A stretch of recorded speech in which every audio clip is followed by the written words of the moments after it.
Sport à présent et on va parler de glisse avec une discipline en pleine ascension, le wingfoil, une sorte de mix entre le kite et le windsurf, un peu sur l'eau et dans les airs.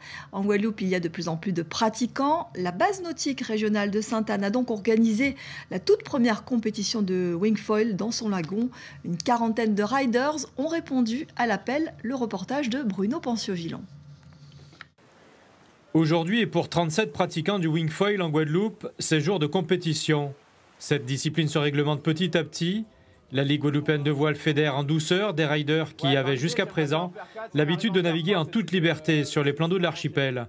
Et qui dit compétition, dit aussi explication des règles. Les 4 de la poule 1 et de la poule 2 vont dans la semi-finale 1.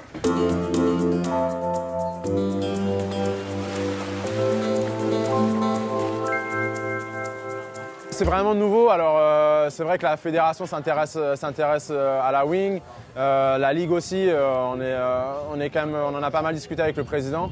Et oui, après voilà, ça va partir sur des compétitions, mais même si déjà on arrive à rassembler du monde vers la mer et attirer du monde vers la mer avec cette nouvelle pratique qui est du coup assez, quand même j'allais dire un peu plus simple d'apprentissage, c'est top quoi.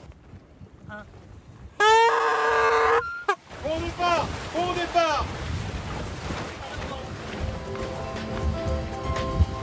Côté course, les riders répartis par poule ont eu plusieurs tours à effectuer sur un parcours carré, permettant ainsi de naviguer à toutes les allures. Pour cette première, wingfoilers de tout niveau ont pu se battre sur le plan d'eau Sainte-Anne dans une ambiance des plus conviviales. C'est plutôt sympa, c'est convivial, avec tous les âges. Il y a des petits, il y a des grands, il y a un peu tous les niveaux, donc c'est plutôt... C'est une épreuve sympathique, on va dire. Avec mon frère, on a l'habitude de faire les Coupes du Monde et là, de venir ici, on est venu un peu en vacances, s'entraîner, faire des vidéos et du coup, il y a une petite compète et puis c'est cool de voir autant de monde sur la compète et ça permet vraiment de naviguer ensemble et de se faire plaisir et ça, c'est vraiment que du régal. D'ici peu, d'autres événements de ce type verront le jour en Guadeloupe. Certains parlent déjà de l'organisation d'un championnat de France.